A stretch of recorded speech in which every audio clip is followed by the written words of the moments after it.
I'd hang you from the nipples, but you'd shock the children. Shh, it's the Film Flamers.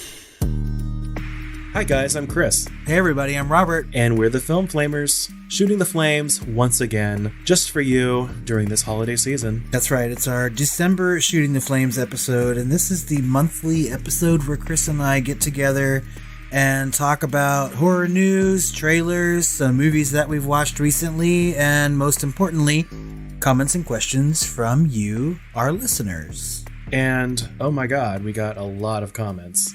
We did, actually. I was thinking before we were starting to make the notes for this episode, I was like, I don't think we got a whole lot of comments, for this particular month, but we got a lot more than I thought we did. So I was pretty happy. Yeah, we really did. I was just looking at our document that we paste all these things into, and it's just it's like multi-pages. So bear with us, but we're gonna answer some questions and respond to some comments. So let's just dive right in. Right, so our first set of comments comes from our Hot Take episode in October, where we covered It, Chapter 2. At jcarbon on Twitter said, loved the review, I absolutely adored It, Chapter 2, and my boyfriend and I died laughing about the Winnie the Pooh, hello, and I will never be able to unhear that.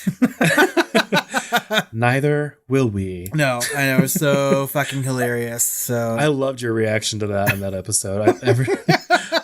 I was laughing my ass off when I was editing it. She's right. I will never be able to unhear that. So every time I see Pennywise now, I'm just going to think of Winnie the Pooh. So I think, hello, whatever fucking, terrifying response they wanted has completely been thrown out the window.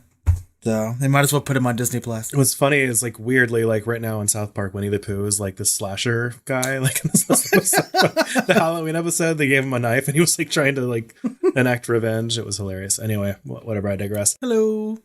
At Itza Mario says, nice episode, guys. I really enjoyed It Chapter 2. I thought it had some very effective scares, like the Hall of Mirrors, but with the amount of scares, it began to feel a bit bloated. Jay Ryan used to be in an Australian soap, so I was happy to see him doing well. Also, I was shocked that some people didn't notice the gay subtext at all. I thought it was so blatant, but I must be wrong because not everyone felt it. What do they think Richie's dirty little secret was? Yeah, and I'm one of those people that just didn't see it. I guess my eyes were glazed over, or I was still thinking about Winnie the Pooh or something.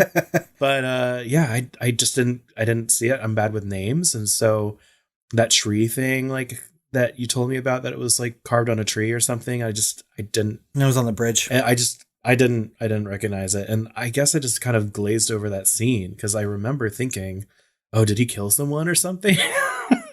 I guess I don't think of being gay as a dirty little secret, even in pop culture anymore, which is a great thing, Well, I mean, we have to remember, too, that Richie was in show business at that point. And, it's maybe different for people in a public sphere of life or whatever. But, I mean, I was the opposite of Chris. And I really thought that it was incredibly blatant, and from many different parts in the movie, not just the name carving scene, but his cathartic cry in the water or whatever at the end. And it really hit home for me in a gay subtext sort of way. But I know people who have watched the movie aside from you and I, and they didn't see that or think it either. So I think it really just depends on your particular take of the film. Our next comment is from our top 10 Stephen King adaptations episode. And again, this is from Itza Mario. I hope he continues to comment just so you do that.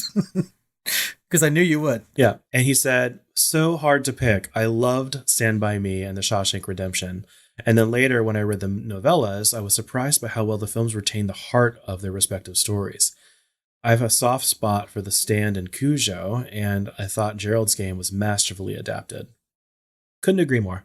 Completely. I put this one in because he left this comment after we recorded our last Shooting the Flames episode, where we did some other comments from that particular episode of Stephen King adaptations. And also because someone that we follow on Twitter, follows us on Twitter as well, recently watched Gerald's Game, and they put that they didn't like it. They didn't like it at all. And I'm like, well, to each their own. But maybe it's because I like the book quite a bit, and maybe because I have a soft spot for Mike Flanagan too. That could be part of it. But yeah, it's my least favorite of what he's done, but it's still really good. So I'm comparing it to him. Yeah, I liked it though. So I think that's a good pick. It's Mario. I can't say it like you do. So our next set of comments comes from our top 10 episode where we covered our favorite vampire movies. And the first one comes from Glenn, who's the host of the Tales from the Crypt podcast, at From the Crypt on Twitter. He said, listen to this on the way into work yesterday, and I'm embarrassed to say I haven't seen Interview with the Vampire. He may be crazy, but I do enjoy some Tom Cruise. What? You haven't seen Interview with the Vampire?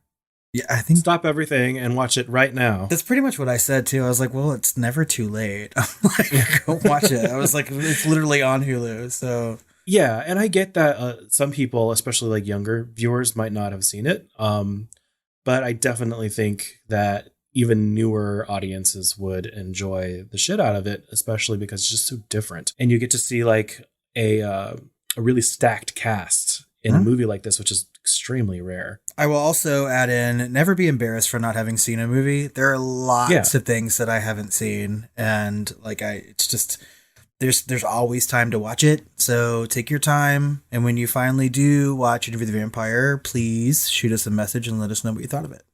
Yeah. But, there is two things I judge people by. If you don't like Dolly Parton or Interview with the Vampire, I just don't understand you. Oh, Jolene. At Everybody Dead Pod said, I just watched all the Underworld movies again, and both Interview with the Vampire and my all-time fave, Queen of the Damned. So I'm very happy with this episode. Also, let us have our trashy vampire faves. Cough. Queen of the Damned. Cough.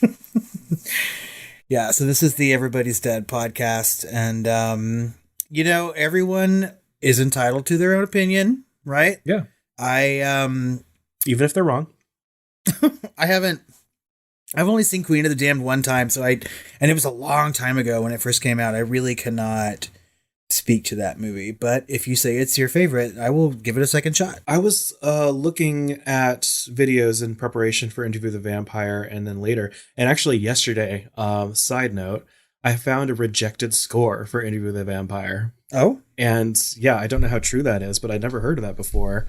And it was just really interesting. And it's kind of similar to Elliot Goldenthal's. It's just a lot more understated. And I was looking at stuff for Queen of the Damned that was showing up, and there was just like a bunch of like violin sessions of people trying to like do the Lestat violin track and stuff. And I knew it had a following, especially with the soundtrack besides the musical score and stuff, but I think it's especially popular with people that haven't read the book and stuff. So I might revisit it, but I cannot not see it through that lens of having read the book and having enjoyed Interview with the Vampire so much. So that's probably just part of that reticence I have against it. But no shame, no public shaming for people that really dig something, Yeah, well, and no public. This is what unless it's white nationalism. Yeah, well, yeah. I mean, there's obviously things that are terrible you can point things out at for people. But when she commented this, I responded back to her on Twitter, and I was just like, I like tons of movies that people find abhorrent. So, I mean, like, there's no need to even call something you like trashy. It's okay. Own it, be proud. Yeah. Yeah. And we all like trashy stuff every once in a while. Amen. So Darren from the Psychosemantic podcast at Political Movies on Twitter said, I quite like Let Me In and Let the Right One In, and will watch either. Both are pretty. Sometimes I'm not up for subtitles. Same. I would like to recommend, if you haven't read it, Snow Glass Apples, a short story by Neil Gaiman, which I assume would be a vampire short story since he's commented on the vampire episode. I haven't read a lot of Neil Gaiman, so I don't know. However, I will say that Tori Amos references that short story in one of her songs. So yeah.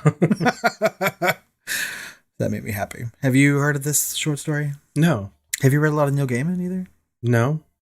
I'm supposed to. Matt, my boyfriend, has given me some Neil Gaiman to read. I've read the Sandman series, but that's graphic novel, right? That's not necessarily a novel. So I haven't actually read a novel by Neil Gaiman. I started reading American Gods like 3 or 4 years ago and never finished it. Yeah, my sister said I think that he was really dry and she couldn't finish something from him. So we also received a voicemail on our hotline, finally, after how many months of a voicemail dearth? God, at least 3 or 4. Yeah, so we need to say a special thank you to @SquirrelFriend23 from Instagram. Oh, you found out who it was? Yes. Yes, I did. Because she commented back on Instagram and said, "Hey, I left a message on your voicemail," and I responded. I was like, "Well, thank you so much for saying so, because you didn't say your name, and we don't know how to respond to you." So thank you at Squirrel Friend 23, and let's listen to your voicemail. Oh, I hope this makes it to you guys okay. Outside on my break from work, I was listening to the episode about the favorite vampire movies, and I had to call and leave a message about how excited I was that somebody else liked Near Dark. Such a good movie. My favorite vampire is Diamondback. She was awesome. She was so awesome. Anyway, thank you guys for what you do. Take care. Bye. Again, thank you so much at Squirrelfriend23. Of course, I could not have a vampire list and not put Near Dark on it. It's a fantastic movie, in my opinion. I watch it at least once every couple years. And you're right, Diamondback is a great character. I love that actress, especially from Aliens. You know, I think that she's just great. So yeah, and please don't judge me for kind of poo-pooing it in that top 10. I didn't connect with it. I need to rewatch it. Well, and just going back to that previous comment too, you know, I mean, like everyone has a favorite movie and, you know, sometimes it doesn't align up to somebody else's. But the important thing is that, I mean, you like it and you can defend it and continue to like no matter what. And we got one question from Jay Carbon.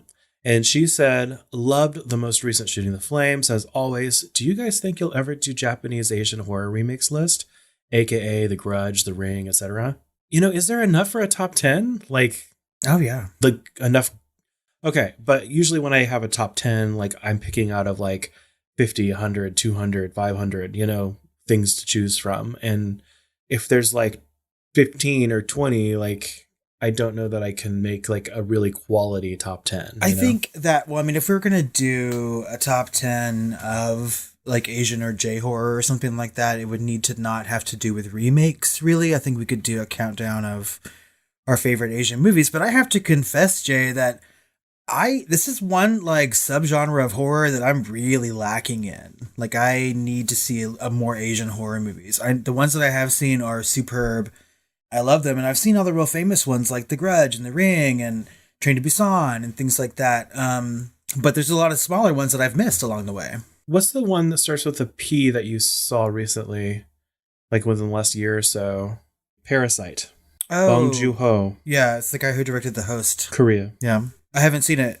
It's playing at the Draft House now. Okay. Well, you know, I would love to do like a whole month basically dedicated to it. And we could do like a double feature of The Grudge and The Ring and maybe do a Patreon on something like Parasite, you know, or something like that. You know, I don't know that a top 10 would really do it justice because I'd really like to deep dive into some of these. And yeah, and like I said, I need to make my knowledge better. I need to learn more about these particular movies. I know that Tale of Two Sisters has been on my list to watch for 10 years Me plus, too. You know, and our mutual friend Diane saw it years ago and she said it was really, really good and that we should watch it. Well, and the guys over at Movie Geek and Proud have been telling me to watch it for over a year, and I've been promising to do so, and I just haven't, you know. So this is something that I need to work on. When I watch foreign horror movies, I tend to go for languages that I know a little bit, so they're mostly like either in Spanish or French, and I just need to broaden my horizons just a tad. Yeah. So reach back out to us on social media, Jay, like you do all the time, and tell us what some of your favorites are, so we can start building a list of things to watch. I completely trust your judgment. Do you think we should stick to like just Korean or just Japanese or just Chinese? I don't know. I think that each country has its own individual movies that are good. I mean, like if I was going to pick an Asian horror movie to talk about in depth, I would choose Ju-on just because it's my favorite. But and it's horrifying to me. So yeah. But I mean, how many times can you watch The Grudge? You know, thousands. Apparently. Horror news. Spyglass is resurrecting Ghostface in a new Scream movie. This is brought to us by an article from Bloody Disgusting. And I don't know how I feel about that, but, you know, if they're going to start a new franchise, then, you know, more power to them. I always like Ghostface as a kind of a antagonist in the slashers, especially if they do it, you know, uniquely, originally, their own way. rather than like a straight up reboot. So you know what? Let's have it. Yeah, I mean, so the article was talking about they didn't know whether or not they were going to go like from the series, right? Have you ever watched the TV series for Scream? No. Yeah, I haven't either. I've heard negative things mostly. And I think if they can't really go in any more of like Sydney's story, I think that's done. That's over and done with. You know, they cannot continue anymore. So it would have to be some sort of a reboot. If you do it well and maybe hope for a lightning strikes twice kind of thing and just create a brand new kind of Scream. But to me, Scream is a very singular horror movie. It was a singular experience, and it's really too hard to sort of capture that thing again. Yeah, especially like real meta is getting more popular, especially with like the advent of like Deadpool and stuff. Yeah. I'm wondering if, I'd rather, instead of staying in the same universe, if a reboot would actually be okay. Just, update the same story just to, 2020. And see what that looks like. Could be really interesting with the advent of, smartphones and everything else. And they did a little bit of that, I'm sure, in the TV show and, of course, with the last Scream movie. Yeah, I was going to say Scream 4 had a lot of that stuff in it. Yeah, I feel like it's not fully explored. And I think that would be interesting to see what they do with it. But, it could obviously also easily fail. So... Well, I mean, if you own a franchise like that and you want to continue it, it'll make some money regardless. The article also talks about how the same company is rebooting Hellraiser, right? Which they also own the rights to. Well, yeah, and I really hope that they do a good job with both of these. With franchises, you either see those dollar signs in their eyes or you see hearts, and I really want to see hearts in their eyes when they make these, if they really care about the subject matter, then it's just going to be that much better. Yeah, because if you make something with hearts in the eyes, you're going to get the dollars eventually anyway, because there's already a fan base for these movies. So yeah. Eli Roth's History of Horror is returning to AMC for a second season. So I really enjoyed the shit out of the first season of History of Horror. I watched it on AMC. It's now streaming on Shudder. Eli Roth loves the horror genre so much. And he is just so knowledgeable about all of it. And it was so awesome to watch him sit down and have interviews with these big names in horror, people like Stephen King and Rob Zombie and stuff like that. And it was just like, it was an amazing show. And I learned a lot. And I made a whole list of movies that I had not seen before, or even heard of really, to watch. And I'm looking forward to seeing what he's doing with the second one. On a sidebar, if you haven't seen the show or if you just want to listen to things, there's a podcast of the uncut interviews that he did with some of these people. So like his interview with Stephen King is amazing. Did you watch that show? No, I haven't seen it. I really want to though. It's so good. I mean, for some reason I thought it was on Shudder. It is on Shudder now.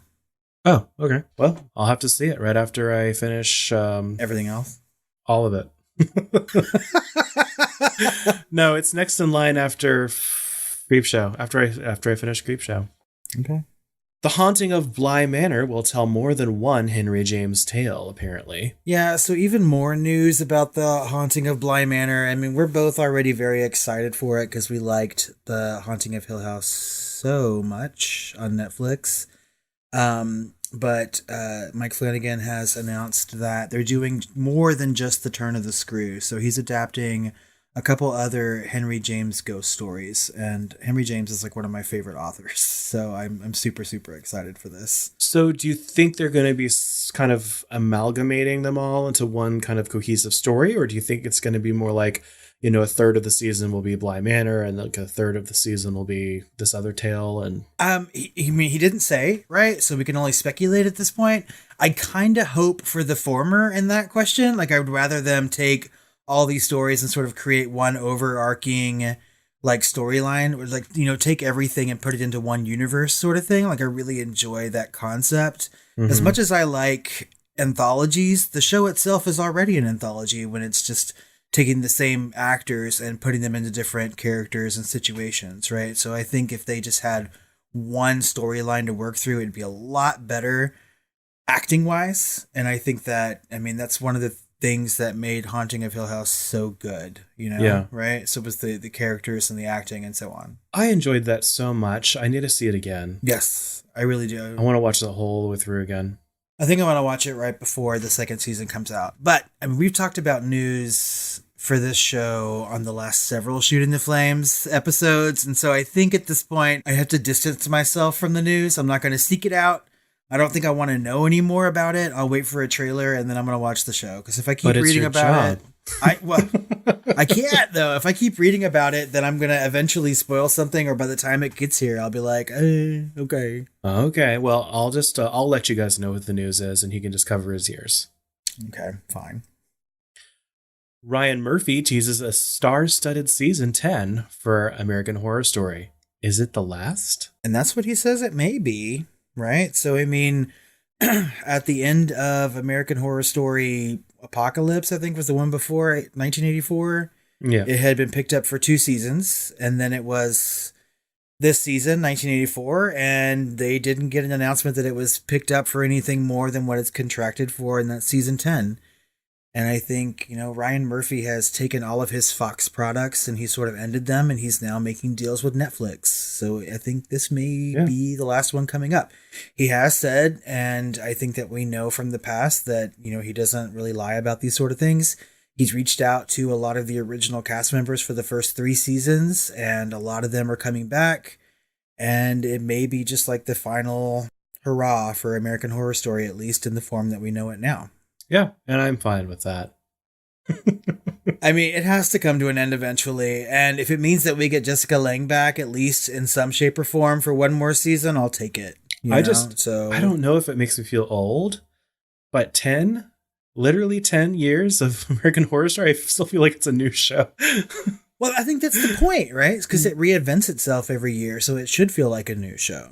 Yeah, I guess. I just feel like it just came out or something. And I just think about it. I'm like, oh my God. Of course, I didn't really get into it until at least its second season, I think. So. And yeah, I mean, and I watched them all. I just, you say maybe it makes you feel old, but I say 10. I'm like 10 seasons. And I had to think back and I was like, well, there couldn't have been 10.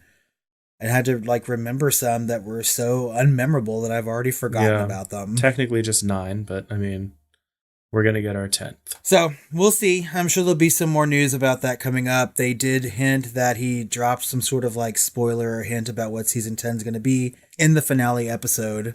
So if you guys have any ideas about what that hint was, I guess let us know. We'd be interested to hear. Coming soon. So I guess first thing that I want to mention as far as trailers is actually not a typical trailer that we would talk about.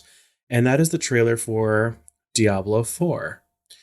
And for any of you gamers out there, Diablo 3 was kind of seen as a low spot in the franchise. A lot of the fans of the Diablo series since the beginning, from the mid 90s, just didn't dig it. It got a lot more Blizzardy. Blizzard is the company that creates these games. I was going to say Snow. Overwatch and a bunch of others.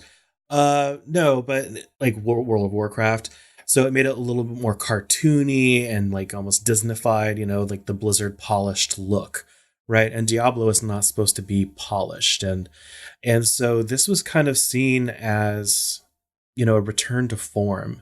And this trailer for Diablo 4, which we'll link in the show notes along with all the other news items and trailers, is extremely good, horror short. And I sent it to Robert. I was hoping he'd watch it, even though it's a game trailer. And he was like, yeah, right? Do you remember it?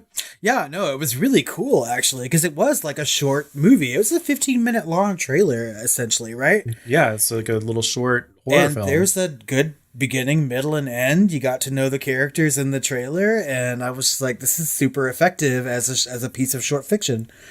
And I really, really enjoyed it a lot. I don't know anything about this series of games. I only recently got into top-down RPGs or whatever, and playing things like Grim Dawn. I did play Diablo 3. I was never a big fan of them, like back when I was playing like Doom and Wolfenstein and stuff back in the 90s, first person shooters. But Diablo came out around then, and it was hugely popular, and you know, it really like launched this huge franchise. And so everyone was super annoyed with Diablo 3. And then they did this big Diablo announcement like a year ago, and it was just for like a phone. And it really pissed everyone off after so many years. And then this trailer came out, and it seems like everyone's really, really excited about it because it's getting really dark and gritty and return to like dark horror and stuff. And it looks really cool. So definitely check that out. Even if you're not a gamer, the trailer is an excellent horror short. So check it out. Yeah, and I am not a gamer in the slightest. So, I mean, it has my seal of approval. I do want to ask, so, like, the way that trailer is presented, is that what the game is supposed to look like? Right? No. Because that animation was seamless. You know? Like, there were times that I thought those were real people. It was very good looking, you know? Yeah, no, that's not the way the game is going to look. But, I mean, the game is going to have great graphics and stuff. It's just, that's not how it's formatted. The camera is, like, literally over the head of your player. Okay. And you can see like the whole room and kind of environment, and then move around killing, you know, demons and skeletons and whatever the fuck else. But the graphics for these things are getting better and better and better, and they're incredibly immersive, interesting worlds to explore in some of these games, you know. So anyway, that's the Diablo 4 short. So check it out. Yeah, do. The main trailer for The Witcher was released, and I don't know that it seems like it's kind of departing a little bit from the horror that was in the first one. I think people were wanting to see more story, and this definitely has a lot more of it. And it has some little Easter eggs and call outs, you know, from the game, and of course, obviously from the original novels in which it comes. But people that have actually seen it, like early screenings, have said that it is much more of like a horror show, like Monster of the Week almost. And from what we saw from the first trailer, it looks pretty impressive. So some of those monsters are incredibly horrific and original. So I'm really hoping a lot of that gets its way to the screen. Yeah, because in this trailer, there really was only like just one monster that popped up. You know, I mean, a lot of it had to do with like, I mean, I know nothing about this series of books or anything like that. But this trailer seemed to have to do a lot with like human interaction and not. Yeah, there's a lot of politics and there's a lot of adventuring, you know? And stuff like that. It's like Game of Thrones with Lord of the Rings kind of tossed in.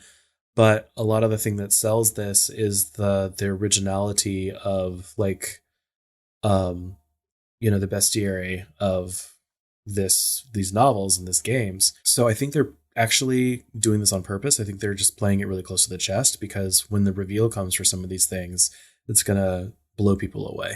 Well, and it looks really good. Like, I mean, I was excited when I watched this trailer. I was like, this is something that I would watch. And I mean, I liked both trailers. And the last one that we had discussed on another Shooting the Flames episode was a much shorter, like, teaser type trailer. But it was good and had a lot of good effects looking things in it. And this seems like it has some of the human drama that I've been missing since Game of Thrones ended. And so, I mean, this is a good place to fill a void. Not to mention, what's that guy's name? Henry Cavill, sitting in that like hot tub thing or whatever. Yeah, that's the call out from the game. It's a very, very famous scene from the novels and the games. I was just like, dude, he looks good. He got like one knee popped out too. I'm like, shit. Yeah, that was fan service right there, because it literally is a famous like cutscene from the games. But no, I can't. I don't want to belabor the point, but the monsters in this are going to be like, you know, Cthulhian / The Thing levels of interesting. So, well, I'm super excited for it. Plus, in the background where he was talking to that lady with the mask over her face, there's like some fucking orgy going on or something, and I was just like, oh, I'm there. Sign me up. I'll watch this. I mean, it looks it looks good. Yeah. So we were given a surprise trailer this month in the form of Lee Whannell's The Invisible Man, which he shot in record time. He just started shooting it. It seems like they've already finished. They've already stopped editing and it's ready to come out. And I hope that I'm not the only one who thinks so, but this trailer is fucking amazing. It is. I was so blown away by this trailer. I was like, oh, they're doing The Invisible Man again. Paul Verhoeven couldn't even do it right. Kevin fucking Bacon and Elizabeth Shue. And I love Elizabeth Shue. And normally I like Paul Verhoeven very much. But no, this is done by Lee Whannell, and I loved his last movie that he did. Oh, Upgrade is so good. Upgrade was amazing. So yeah, if you guys haven't seen Upgrade, my God, go see it. It's right out there on Netflix, right? Oh, is it on? I don't know if it is on Netflix. Or is it? It's somewhere streaming, so stream it. Do it. The Invisible Man, like, who's the actress in that? What's her name? Elizabeth Moss. Elizabeth Moss. She looks so crazy in this movie, and there's a reason for it. And she's completely Well, whenever the news first broke that Lee Whannell was going to be directing The Invisible Man and Blumhouse is sort of taking over the Universal Monsters franchise. Oh, really? They're going to start Universal Monsters? Well, because Universal was doing it themselves. It was Universal Dark something or other. I don't know what they called it, but they keep making these movies that are flopping. The most recent one being That Mummy with Tom Cruise. They're trying to reboot their own movies and Dracula Untold. Yeah, doing a really terrible job at it. And so, I mean, they got the rights to do this Universal movie, and it's supposed to fit within the same sort of universe or whatever. And I mean, it looks like they're finally doing it right, you know? But some of these Universal movies, when they were trying to reboot them, they were turning them into action movies and not horror movies. Yeah, giant action blockbusters. And it's like, it's okay to keep things kind of tight, you know, and small, you know, and that has a little bit more of an effect. So I don't know. I'm really looking forward to it. Maybe it's just a really goddamn good trailer, but I'm definitely going to be sitting down for this one. I mean, the trailer had everything that I would want in a horror movie, really. I mean, so like it's a fresh update on something that we've, you know, seen in the past, right? So if they're going to do a remake or a reboot, take it in a good, fresh direction. I love Elizabeth Moss. I want to see her in more movies, especially horror movies. I thought that she did a really good job in Us, you know? Yep. And so I'm excited to see her. Plus, I mean, there were some pretty gory moments in this movie. So I mean, they're not spearing it with the violence in a classic Lee Whannell fashion, right? So I mean, like guns shooting into kneecaps and things like that. And I'm like, I'm all about this movie. It almost reminded me of Terminator a little bit, you know? You mean like the original Terminator? Yeah. Yeah, I can see that. It looks like a really good movie. And I hope that it turns out to be so. I think this comes out in February. I'm so excited. But speaking of fresh takes, what's our next trailer? So the last trailer we're going to talk about this month is Fantasy Island, also from Blumhouse, who seems to be knocking things out of the park. This movie also comes out in February, and it is sort of a fresh take or reboot idea on the TV series Fantasy Island from the 70s. But this is so different than the TV show. So much darker. Yeah. So apparently you go to this resort and you go to a special island where they will like help you live out one of your fantasies. May it be getting some comeuppance to a school bully or things like that. And you get to live it out either to your detriment or to the detriment of others. And it just seems like a very dark kind of movie. I mean, I had no idea they were even making this. Yeah, the trailer first starts and you're like, oh, this is like Fantasy Island, you know, they're just going to do it. Deplane. And it's going to be some weird party, you know, it's going to be some sort of, party movie or something, you know, like with a rock. Mm-hmm. Who knows? But no, it gets dark pretty quick and it turns into horror. So I mean, I'm intrigued. I will watch it. I mean, like it's pretty rare that I watch a Blumhouse movie that I don't care for. I mean, right now they have a whole series of movies they put out once a month on Hulu, tied to usually whatever holiday is in that particular month, and it's starting its second year, and they're all fairly good. So we have Invisible Man from Blumhouse in February and Fantasy Island coming out on Valentine's Day. So oh my God, all three of those. So I mean, we have to do a triple hot take. So yeah. Guys, if you've seen these trailers or if you haven't, head over to the show notes where we have links to all of them. Let us know what you think and if you're looking forward to them. If you've seen some trailers that you like recently, shoot them our way and we will give them a watch and discuss. Recommendations. So the first thing that I want to talk about is American Horror Story 1984, which I saw all of. You have not gotten the chance to finish it yet. I think you watched the first, 2 or 3 episodes? No, I watched the first 1.5 episodes. I'm a little behind. Well, it's a shit show, like most of the seasons are, in different ways. This gets all over the place, pretty tight and cohesive the first 3 or 4 episodes, and then just goes off the rails as usual, and gets all over the place and then kind of brings it home a little bit. And it does bring it home.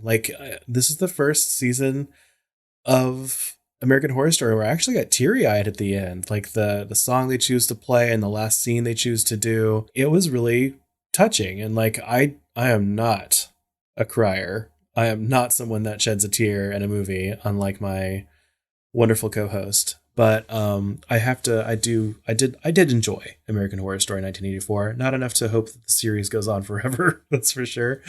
It's showing its age in its format, but whatever. It was a fun ride. And I love the intro. The intro is so good. I want that as a ringtone or something, their 80s version of American Horror Story opening. It was so good. I loved the intro with all the workout tapes and everything they were doing. I always would let that play through because I enjoyed the shit out of it. And every other season I would fast forward through it or skip it, after the first time. But not this one. I always like their intros. I think they're good. I mean, and I really appreciate the theme music. I mean, I've liked it every season, and this was no different. The first episode, the only one that I watched really was good, and I was pretty excited to watch the rest of it. The thing is, I forgot to set my DVR, and so now I have to go back and either find it on demand or just go purchase it from Amazon or something like that. Yeah, but I am gonna watch it, and because I really enjoy the actors that are still on there, right? I love Leslie Grossman, right? She plays the owner of the camp who was, yeah. She's so good. She was so good in so many past seasons. No, she gets to do a hell of a lot this season, and her character gets bigger and bigger and bigger and more important as it goes on. So I definitely recommend it, especially if you enjoy her character. Her as an actress. I do especially enjoy her as an actress. She was my favorite person on Popular. I like her quite a bit. So I'm super excited to catch up with it. I watched a movie toward the end of my 31 and 31 that we had talked about previously on a Shooting the Flames episode.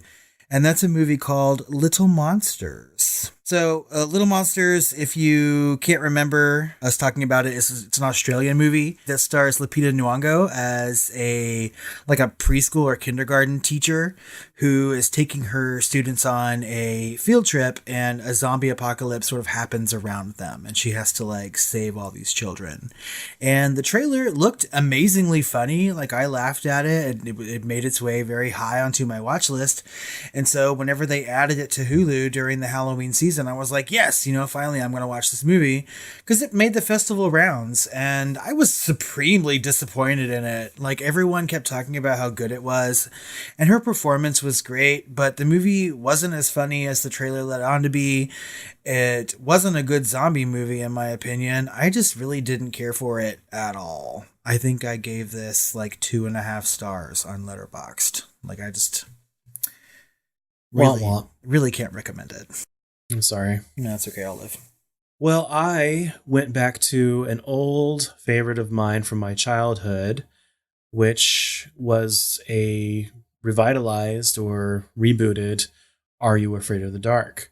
And I thought it was a reboot, but it actually alludes that this current Midnight Club telling ghost stories, scary stories at midnight in the middle of the woods, actually originally was from the group in the 90s.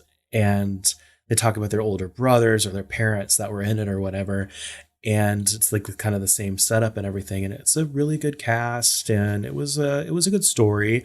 It didn't scare me at all, but it might have been scary for kids, I guess. But my sister flew in to visit me for the first time since I've been in Boston, and we watched it, and we both enjoyed it a lot. And, I hope that they pick it up and make an actual series out of it, because this was a mini series that was about 3 episodes long. And I would recommend it for any of you out there that remember Are You Afraid of the Dark? And It's on Nickelodeon, but of course I don't have TV, so I rented it or bought it on Amazon to watch. And I'd say it was worth it. So I'm hoping they do more. It just reminded me of my childhood, and it was a nice little treat. I haven't seen a single episode of Are You Afraid of the Dark? So should I? I can't believe you missed that. You would have loved it in the 90s. I mean, like, when in the 90s was it on? Early to late, I would say, is when I was watching it. You know, like 92 to 97, somewhere in there.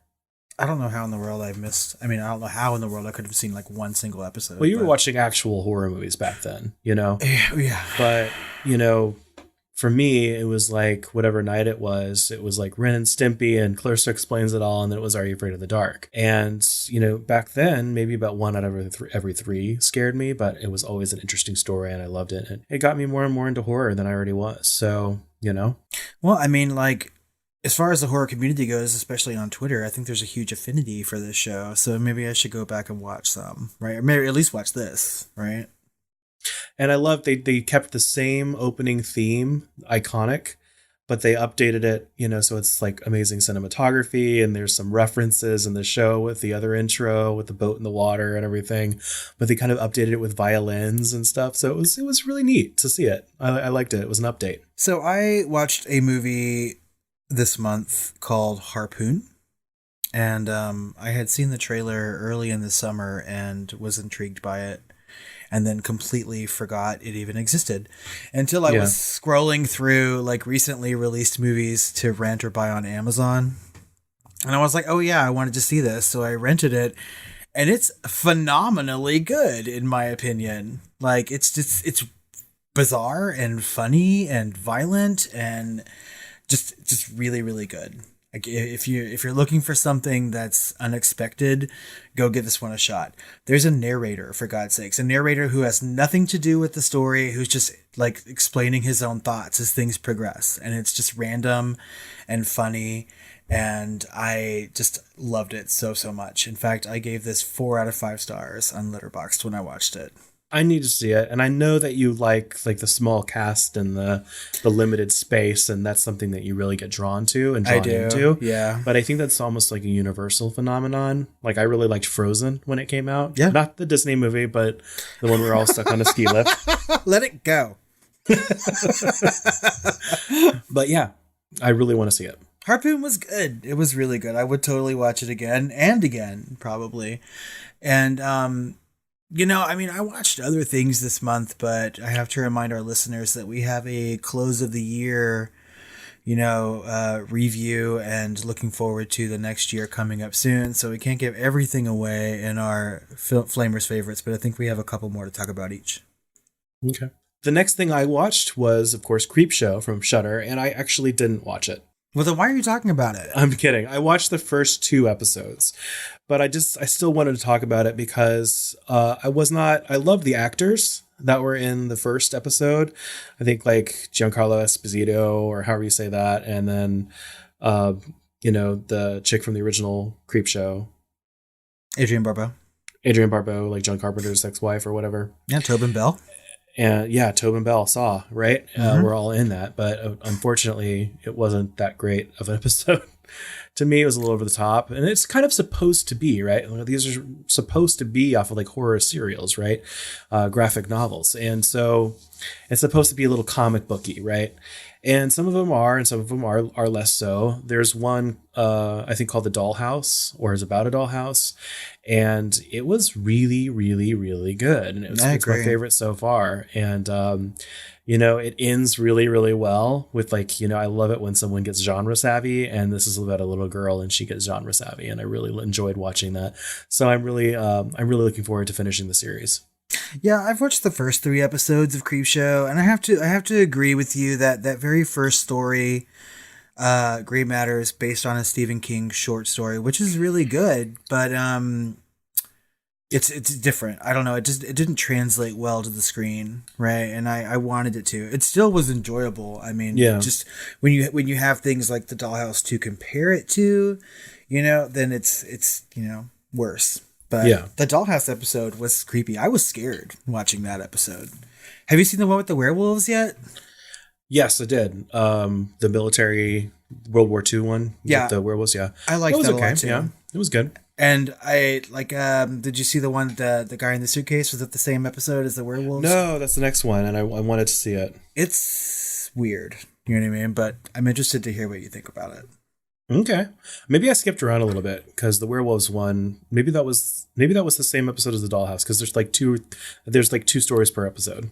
No, it is Gray Matter, and then the Dollhouse, and then it's the werewolves. But I can't remember what came after the werewolves, right? So I mean, I think that, like the production value of these shorts is really good. It looks great for a TV series, quote unquote. It actually reminds me of those shorts, like the Alter and whatever else shorts that are on YouTube. There's like a sci-fi and there's a horror one, and they're all super high quality. And I need to go back and watch them. They come out with these shorts like once a week on both channels, or at least more than that sometimes. And I'm like, how are they pumping these things out? It must be people making shorts and submitting them, but they're all super good. Anyway, I digress. Continue. So we love the movie Alien. It's no secret. We've mentioned that particular film and its franchise many times on this podcast since we started it. And so when they announced that they were releasing a documentary about sort of like the origins of Alien, which it's called Memory Origins of Alien, we were both pretty excited about it. Mm-hmm. And again, this is just a movie that I sort of forgot about after I watched the trailer until I was scrolling through Amazon and there it is. And I was like, oh, well, I'm going to sit and watch this right now. So I need to see it so bad. It's good. It's really good. Oh my God. I mean, I think that if you're not a super fan of Alien, you might not think it's as good as I do. And I know that Chris probably will. But there was so much insight into the inception of this movie from a germ of an idea in someone's head to the end product. Yeah, we know everything about like the production design and the casting and the direction and everything like that. And I always will want to know more, right? But what I really am interested in is that more academic kind of look at it and why it was so poignant and why it works as well as it does.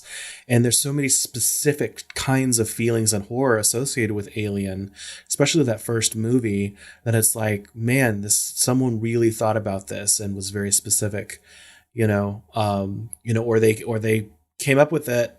You're the one that saw it, so I'm shooting at this guy, but it seems like that's what I want to know about. I want to know about where these ideas came from and what their purpose was, rather than just analyzation after the fact. I don't know. I think it's just super interesting. And, well, whenever you do watch it, then you're going to get quite the payoff because that's exactly what it is. I mean, they talk about, Dan O'Bannon's ideas when he was writing the screenplay or before. They talk about, earlier screenplays or movies that he was like working on and how there were just so much of Alien in those that he was destined to sort of make this movie. And they have a little history of like Giger and like why he does what he does and how they fought hard to sort of get his ideas and artwork to be part of the movie. And then, like Ridley Scott comes in and it's just this great amalgamation of three people making a movie that you and I have grown to love over the years. And I know that when you watch this documentary, you are just going to love it. At least I hope so. I really found it interesting. And I mean, I would totally watch this again too. I think it's great. So if you are a fan of Alien, or just a fan of filmmaking or like science fiction horror, like you need to go check this documentary out. You will not be dissatisfied. It's great. I rented this, I streamed it, and I bought the Blu-ray. So this is something that I needed to own. So go watch it. So the last thing that I watched, other than, The Lighthouse and Dr. Sleep, which we have put on Patreon and our regular feed, respectively, so check those out, was Terminator Dark Fate. So I watched that in anticipation of course, James Cameron's return, at least in the form of like an executive producer. So presumably he, looked at the story and he was yelling at them on the phone several times during production. And that's about it. But I could see that there was a really good story there and there were some really good set pieces and there was some really good feeling in it. But, they kind of snipe the where Terminator 2 kind of left off, which is where it's supposed to. And it's like, if you want to get rid of the last couple sequels, at least don't like take a shit on like the last good one. You know what I mean? Like you're kind of like going like 2 steps back, 2 steps forward, 2 steps back with that whole thing. And you'd have to see it to kind of understand what I'm talking about. But, it's I'll watch it again, if nothing else, just to see, Sarah Connor on the screen again. And that was fun. But it just, it almost seemed like fan fiction, almost, to tell you the truth. It was better than some of the other sequels, that's for sure. I would say it's, the third or fourth best Terminator movie, which, isn't saying much because the first 2 are classics. And I think there's been like 5 or 6 now or something. But yeah, this is, it did feel like a little bit of fan fiction. It was a little disappointing, but it's still kind of good to see the action. I was kind of disappointed in some of the action. It was too close. You couldn't really understand what was going on screen. Of course, I watched it on IMAX, so maybe I was a little too close. But this director's usually better than that. He did Deadpool, and you could see everything that was going on purposefully. But this was a little too frenetic in some scenes where you just don't know what's happening and you're just like kind of start checking out, almost like the first Transformers or something. But anyway.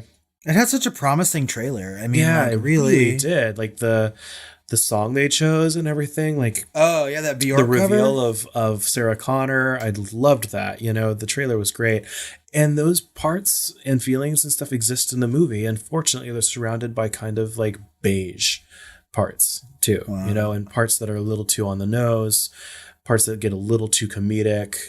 It kind of turns Sarah Connor into a less dimensional character to me. I could go on, but I don't know. If anyone else has seen it, let me know what you thought and how it compares to Terminator and Terminator 2. Did it exceed your expectations, or did it fail miserably, or somewhere in between? Let us know.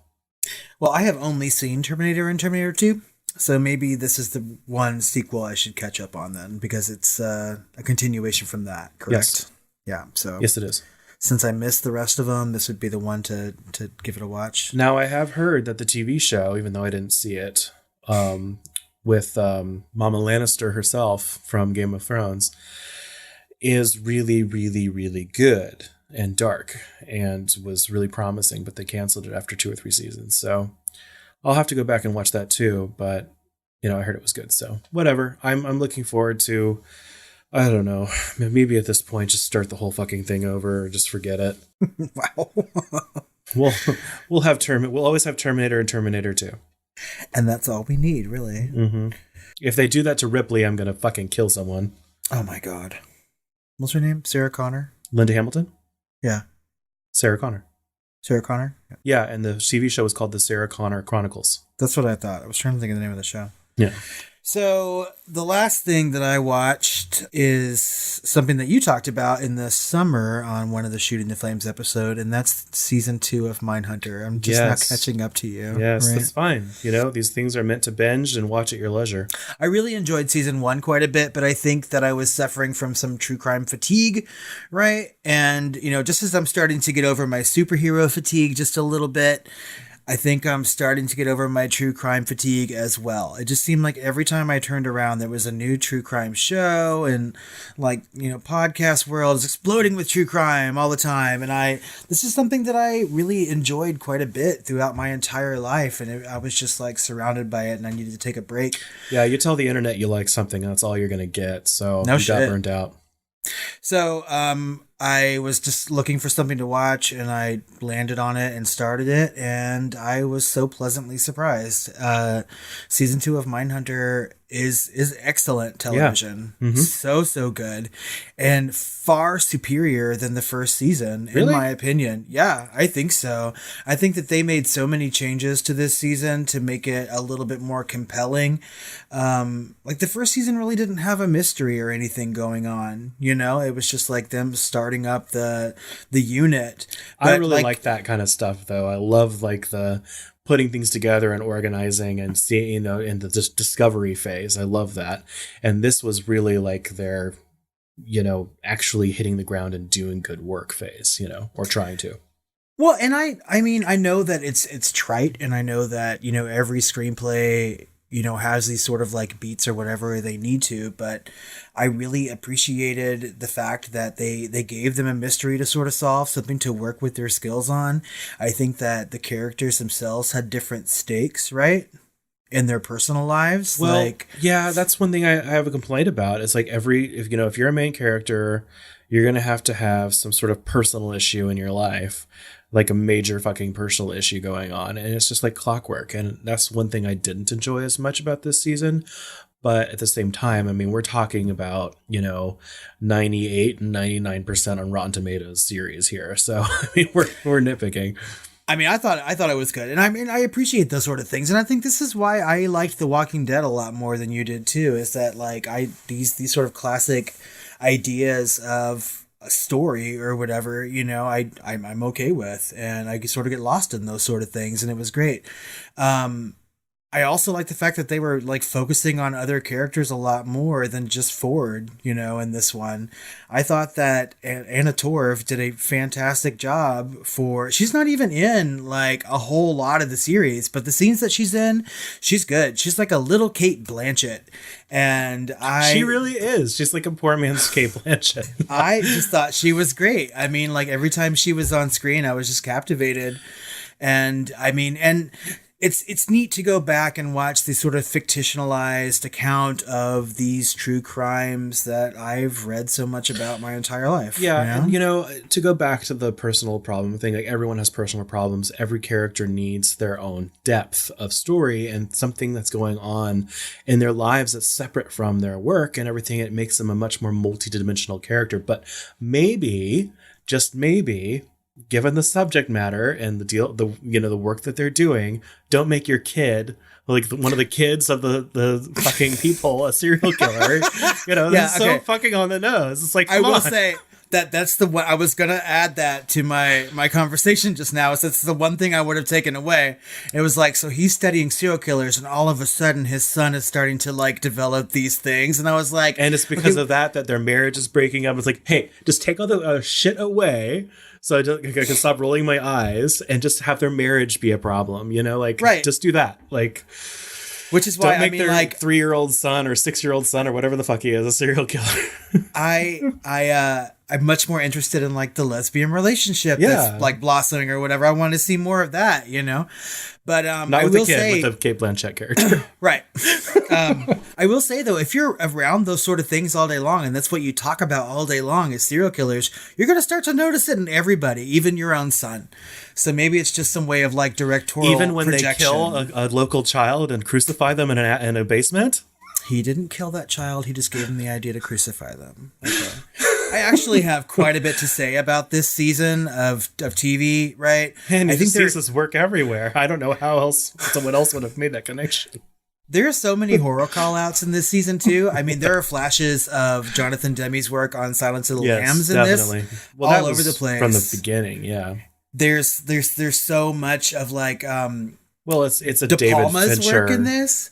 Look and feel, man. And David Fincher is really just like calling out to things that he's already done, things that he appreciates, and a lot from the past. There's a lot of good 70s and 80s horror that's being pushed into this show, and I think it's just fantastic. But done in a very 90s way. Copycat Silence of the Lambs is written all over this. Seven, yeah, a little bit. Great, exactly. Yes, I think that this is superb. This is a really, really good show.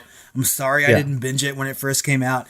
In fact, I tried to finish it last night. I still have one more episode to go, but I'm an old man and I fell asleep before I could watch that last episode. So right when we're done here, I'm going to finish it. Also, that actress who plays the leader of that group in Atlanta, right, with the big glasses, I can't remember her character's name. Excellent. Like, I am expecting some nominations for this show come like Golden Globe time or Emmy time. It deserves every single one that it gets. Yeah. Well, everybody, I think that wraps up our Shooting the Flames conversation for December. If you've seen any of these trailers or watched any of the movies or TV shows that we've talked about today, please reach out to us on social media and let us know what you thought of them. Or if you have any good items of horror news, let us know so we can read up on it and discuss it in the future. You can do that on Twitter, Facebook, or Instagram at The Film Flamers. Or you can email us at tiredqueens@filmflamers.com or call us, please, at 972-666-7733. There are 2 glaring omissions from this episode of Shooting the Flames, and that is any new reviews and new patrons. So that means we didn't get any new ones this month, and we really like those. So head over to Apple Podcasts or iTunes, leave us a 5-star review and a little review, and we'll read it on the next Shooting the Flames episode. Or head over to patreon.com/thefilmflamers and check out all of our bonus content for as little as $2 a month, and we'll give you a shout out right here on the next episode as well. We have more bonus content coming out for you in December, as well as stuff on our regular feed. We're going to be covering one of my favorite slashers and favorite holiday movies, Black Christmas. We're also going to be doing a flashback of The Lion in Winter, so if you haven't seen it, watch it, because nothing's scarier than Katharine Hepburn threatening to put her crown jewels on her nipples. I have never seen this movie. I've only read the play, and Chris has been trying to get me to watch it for the entirety of our friendship. Yep, it's some of the best dialogue I have ever seen written or acted in a film ever. So check it out. I'm looking forward to it. Also, we're doing a top 10, which so far is turning out to be the hardest top 10 that I've ever had to craft.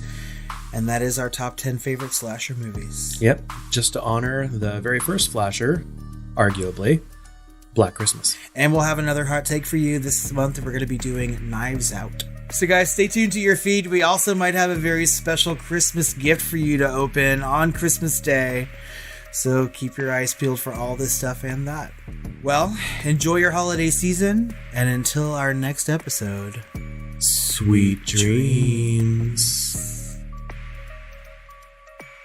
I'd hang you from the nipples, but you'd scare the children. Did they make a special device for doing that? I'd hang you from the nipples, but you'd scare the children.